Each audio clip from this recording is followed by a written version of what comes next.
ഇത്തരം വ്യക്തികൾ നിങ്ങളോടൊപ്പം ഉണ്ടെങ്കിൽ നിങ്ങൾ ആഗ്രഹിച്ച കാര്യങ്ങൾ നിങ്ങൾക്ക് നേടാൻ സാധിക്കില്ല.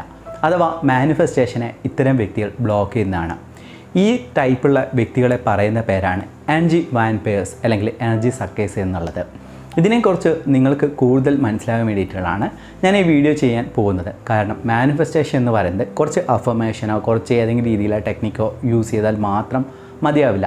നമ്മുടെ ചുറ്റുമുള്ള വ്യക്തികളെയും ചുറ്റുപാടുകളെയും നമ്മൾ തിരഞ്ഞെടുക്കുന്നത് പോലെയിരിക്കും നമ്മുടെ മാനിഫെസ്റ്റേഷൻ. ഇന്നിവിടെ പറയാൻ പോകുന്ന എനർജി വാമ്പയേഴ്സ് എന്ന് പറയുന്നത് നമ്മളെ ചുറ്റുമുണ്ടാവും. അതായത് നമ്മൾ എത്രത്തോളം പോസിറ്റീവായ രീതിയിൽ നമ്മൾ നിൽക്കുകയാണെങ്കിലും നമ്മൾ ഇത്തരം വ്യക്തികൾ, അതായത് എനർജി വാമ്പയേഴ്സ് അല്ലെങ്കിൽ നെഗറ്റീവായിട്ടുള്ള ആൾക്കാരായിട്ട് നമ്മൾ കൂട്ടുകൂടുകയാണെങ്കിൽ പെട്ടെന്ന് തന്നെ നമ്മളെ ആ ഒരു മോട്ടിവേറ്റഡ് ആയിട്ടുള്ള പോസിറ്റീവ് എനർജി പെട്ടെന്ന് തന്നെ ഇല്ലാതെയായിട്ട് നെഗറ്റീവ് എനർജി ആയിട്ട് നമുക്ക് മാറുന്നതായിട്ട് നമുക്ക് ഫീൽ ചെയ്യാൻ സാധിക്കും. ഞാനിതിന് ലളിതമായിട്ടുള്ളൊരു ഉദാഹരണം, അതായത് ഞാൻ പണ്ടൊക്കെ ഇതിനൊന്നും തന്നെ വിശ്വസിച്ചിരുന്നില്ല. കാരണം ഇതെല്ലാം വെറും കപടമായിട്ടുള്ള കാര്യങ്ങളാണ്, അല്ലെങ്കിൽ ഇതെല്ലാം വെറും മണ്ടത്തരമാണ് എന്ന രീതിയിലായിരുന്നു ഞാൻ വിശ്വസിച്ചത്. അങ്ങനെ എൻ്റെ വീടിൻ്റെ തൊട്ട് പിറകിലായിട്ടുള്ള ഒരു സ്ത്രീ ഉണ്ടായിരുന്നു. പുള്ളിക്കാരി എപ്പോഴും നെഗറ്റീവായിട്ടുള്ള കാര്യങ്ങൾ മാത്രമേ സംസാരിക്കൂ. ഈ നെഗറ്റീവായിട്ടുള്ള കുറേ ക്രിയകളും കാര്യങ്ങളും അതുമായിട്ട് ബന്ധപ്പെട്ട് കിടക്കുന്ന അത്രയും നെഗറ്റീവായിട്ടുള്ള വ്യക്തിയാണ്. ഒരു ദിവസം എൻ്റെ വീട്ടിൽ വന്നിട്ട് ആ സ്ത്രീ പറഞ്ഞു, ഒരു റോസാപ്പൂ നോക്കിയിട്ട് പറഞ്ഞു, ഇത് നല്ല റോസാപ്പൂവാണല്ലോ എന്ന് പറഞ്ഞു. അടുത്ത ദിവസം ആ റോസാപ്പൂ നോക്കുന്ന സമയത്ത് അത് വാടിയിട്ട് ആ ഒരു റോസാപ്പൂ താഴെ വീഴുന്നതായിട്ട് കണ്ടിട്ടുണ്ട്. ഇതേപോലെ തന്നെ ഇതേ സ്ത്രീ മറ്റ് വീടുകളിലേക്ക് പോവുകയാണെങ്കിലും ഇതേ അനുഭവം തന്നെ ഉണ്ടാകുന്നതായിട്ട് അവരും പറഞ്ഞു. അന്നേരമാണ് ഞാൻ ഈ ഒരു കാര്യത്തെക്കുറിച്ച് പഠിക്കാൻ വേണ്ടി ശ്രമിച്ചത്. അതായത് നമ്മൾ പോസിറ്റീവ് ഓറ എന്ന് പറഞ്ഞിട്ടുണ്ടല്ലോ, അതേപോലെ തന്നെ നെഗറ്റീവ് ഓറ അല്ലെങ്കിൽ ഡാർക്ക് ഓറ എന്ന് പറയുന്ന കാര്യമുണ്ട്. അതായത് ഈ ഡാർക്ക് ഓറയുള്ള ആൾക്കാർ നമ്മൾ പോസിറ്റീവായിട്ടുള്ള ഓറ അല്ലെങ്കിൽ പോസിറ്റീവായിട്ട് നിൽക്കുന്ന സമയത്ത് അവരുമായി സംസാരിക്കുന്ന സമയത്ത് അവരുമായിട്ട് നമ്മൾ അടുത്ത് ഇടപഴകുകയാണെങ്കിൽ നമ്മളെ എനർജിയെ അവർ പെട്ടെന്ന് തന്നെ വലിച്ചെടുക്കും. അതായത് അവരെപ്പോഴും ഒരു നെഗറ്റീവ് എനർജി പോസിറ്റീവ് എനർജിയെ വലിച്ചെടുക്കുന്നത് പോലെ തന്നെ നമ്മളുള്ള പോസിറ്റീവായിട്ടുള്ള എനർജി അത്തരം നെഗറ്റീവായിട്ടുള്ള വ്യക്തികൾ വലിച്ചെടുക്കുകയാണ് ചെയ്യുക. ഇതേപോലെയുള്ള അനുഭവം നിങ്ങൾക്ക് ഉണ്ടായിട്ടുണ്ടെങ്കിൽ താഴെ കമൻറ്റ് ബോക്സ് നിങ്ങളിൽ അനുഭവം രേഖപ്പെടുത്താൻ വേണ്ടി ശ്രമിക്കുക. അതുകൊണ്ട് നമ്മൾ ചെയ്യേണ്ട കാര്യം എന്ന് വെച്ച് കഴിഞ്ഞാൽ ഇത്തരം വ്യക്തികൾ നിങ്ങളുടെ ജീവിതത്തിലുണ്ടെങ്കിൽ കഴിയുന്നതും അവരുമായിട്ടുള്ള ഇൻട്രാക്ഷൻസ് കുറയ്ക്കുക എന്നുള്ളതാണ് ആദ്യം തന്നെ ചെയ്യേണ്ടത്. രണ്ടാമത്തെ ടൈപ്പ് ആൾക്കാരാണ് എപ്പോൾ നോക്കിയാലും മറ്റുള്ളവരുടെ കുറവുകൾ പറയുക. അതായത് മറ്റുള്ളവർ അവരോട് ചെയ്ത കാര്യങ്ങൾ അല്ലെങ്കിൽ ഓരോരോ കുറ്റവും കുറവും പറയുന്ന നെഗറ്റീവായിട്ടുള്ള ഗോസിപ്പിംഗ് പീപ്പിൾ, അതായത് മറ്റുള്ളവരെ കുറ്റങ്ങളും അതോടൊപ്പം തന്നെ അവരെക്കുറിച്ച് ഓരോരോ നുണകളും പറയുന്ന വ്യക്തികൾ നിങ്ങളുടെ ജീവിതത്തിലുണ്ടെങ്കിൽ അവരും നിങ്ങളെ മാനിഫെസ്റ്റേഷൻ ബ്ലോക്ക് ആകുന്നതാണ്. അതുകൊണ്ട് നിങ്ങൾ ഇത്തരം വ്യക്തികളിൽ നിന്ന് കുറച്ച് അകലം പാലിക്കാൻ വേണ്ടി ശ്രമിക്കുക. പിന്നെ മൂന്നാമതായുള്ള വ്യക്തികൾ എന്ന് വെച്ച് കഴിഞ്ഞാൽ എപ്പോൾ നോക്കിയാലും ഡിപ്രഷൻ സ്റ്റേജിലാണ് ഉണ്ടാകുക.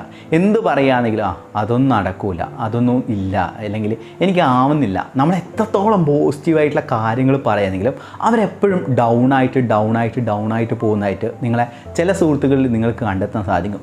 എന്നാൽ നിങ്ങളെ ആ നന്മ കൊണ്ട് അവനെ ഉയർത്തണം അല്ലെങ്കിൽ അവളെ ഉയർത്തുന്ന രീതിയിൽ നമ്മൾ പോസിറ്റീവായിട്ടുള്ള കാര്യങ്ങളും സ്റ്റോറീസ് എല്ലാം പറഞ്ഞു കൊടുക്കുകയാണെങ്കിലും അവർ രക്ഷപ്പെടണം എന്നുള്ള ആഗ്രഹം അവരുടെ ഉള്ളിലുണ്ടാവില്ല.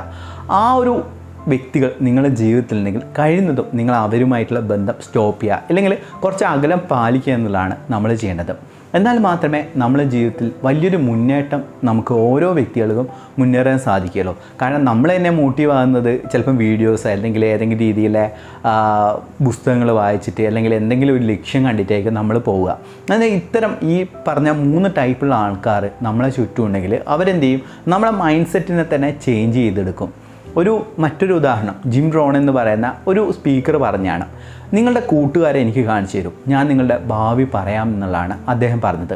അതുപോലെ തന്നെയാണ് നമ്മളെ കൂട്ടുകാരെ തിരഞ്ഞെടുക്കേണ്ടത്. നല്ല കൂട്ടുകാരെ, അതായത് അവർക്കും നിങ്ങളതായിട്ടുള്ള ലക്ഷ്യങ്ങൾ വേണം അല്ലെങ്കിൽ സെയിം ആയിട്ടുള്ള ലക്ഷ്യങ്ങളുള്ള വ്യക്തികളാണെങ്കിൽ നിങ്ങൾക്ക് വളരെ എളുപ്പം തന്നെ മാനിഫെസ്റ്റ് ചെയ്യാൻ സാധിക്കുന്നതാണ്. അത് ചെറിയ കാര്യമാവട്ടെ വലിയ കാര്യമാവട്ടെ, നിങ്ങളുടെ ലക്ഷ്യവുമായിട്ട് ബന്ധപ്പെട്ട് കിടക്കുന്ന വ്യക്തികളുമായിട്ട് മാത്രം കൂട്ടുകൂടാൻ വേണ്ടി ശ്രമിക്കാം. ഇന്ന് നിങ്ങൾക്ക് സോഷ്യൽ മീഡിയയിലൂടെ തന്നെ നല്ല കൂട്ടുകാരെ കിട്ടും. അതോടൊപ്പം തന്നെ പല കമ്മ്യൂണിറ്റീസുണ്ട്, സോഷ്യൽ മീഡിയയിൽ കമ്മ്യൂണിറ്റീസ് ഉണ്ട്. അങ്ങനെ അവരുമായിട്ട് കൂട്ടുകൂടിയിട്ട് അവരുമായി സംസാരിക്കുക, അവരുമായിട്ട് ഇടപഴകുക. അതായത് തന്നെ നമ്മളെ പോസിറ്റീവായിട്ടുള്ള എനർജി നമുക്ക് കിട്ടുന്നതാണ്. പണ്ടത്തെ പോലെയല്ല ഇന്നത്തെ കാലഘട്ടം. കാരണം ലോകത്തുള്ള എല്ലാവരുമായിട്ട് നമുക്ക് കമ്മ്യൂണിക്കേറ്റ് ചെയ്യാൻ പറ്റുന്ന ഏറ്റവും വലിയ എഫക്റ്റീവായിട്ടുള്ള ടൂളാണ് സോഷ്യൽ മീഡിയ എന്ന് പറയുന്നത്. അതിനെ നമ്മുടെ ഉപയോഗത്തിന് വേണ്ടിയിട്ട് ഉപയോഗിക്കുകയാണെങ്കിൽ ഇത്തരം അതായത് നെഗറ്റീവായിട്ട് പറയുന്ന എനർജി വാമ്പേഴ്സ് അല്ലെങ്കിൽ എനർജി സക്കേഴ്സ് എന്ന് പറയുന്ന വിഭാഗമുള്ള ആൾക്കാരിൽ നിന്ന് നമുക്ക് വിട്ടു നിൽക്കാനും നമ്മുടെ മാനിഫെസ്റ്റേഷൻ പവർ വളരെ എളുപ്പത്തിൽ കൂട്ടാനും സാധിക്കുന്നതാണ്. ഈ വീഡിയോ ഉപകാരപ്രദമായിട്ടുണ്ടെങ്കിൽ നിങ്ങൾക്ക് എന്തൊക്കെ കാര്യങ്ങളാണ് മനസ്സിലായെന്നുള്ള കാര്യം താഴെ കമൻറ്റ് ബോക്സിൽ കമൻറ്റ് ചെയ്യാൻ വേണ്ടി ശ്രമിക്കുക. അതോടൊപ്പം തന്നെ ഇനിയുള്ള വീഡിയോസ് എല്ലാം തന്നെ നല്ല വാല്യൂബിൾ ആയിട്ടുള്ള കണ്ടൻറ്റ് തരാൻ വേണ്ടിയിട്ടാണ് ഞാൻ ആഗ്രഹിക്കുന്നത്. അതിനുശേഷം നമ്മൾ കുറച്ച് സക്സസ് സ്റ്റോറീസും ഷെയർ ചെയ്യണമെന്ന് പലരും പറഞ്ഞിട്ടുണ്ട്. ഇനിയുള്ള വീഡിയോസിലെല്ലാം തന്നെ സക്സസ് സ്റ്റോറീസും നമ്മൾ ഷെയർ ചെയ്യുന്നതാണ്. ഈ വീഡിയോ കാണുന്ന ഓരോ വ്യക്തിയിലേക്കും നന്മയും സമ്പത്തും ആരോഗ്യ സൗഖ്യം ഉണ്ടാകട്ടെ എന്ന് പ്രാർത്ഥിക്കുന്നു. Thank you so much.